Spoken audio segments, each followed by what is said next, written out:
Hyderabad బంజారాహిల్స్లో car బీభత్సం సృష్టించింది. వేగంగా దూసుకువచ్చిన కారు అదుపు తప్పడంతో బంజారాహిల్స్లోని కేబీఆర్ పార్క్ ఫుట్పాత్ పైకి దూసుకువెళ్లింది.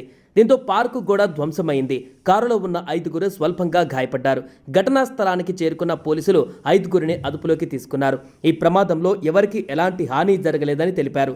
ఈ ఘటనపైన కేసు నమోదు చేసి దర్యాప్తు చేస్తున్నారు.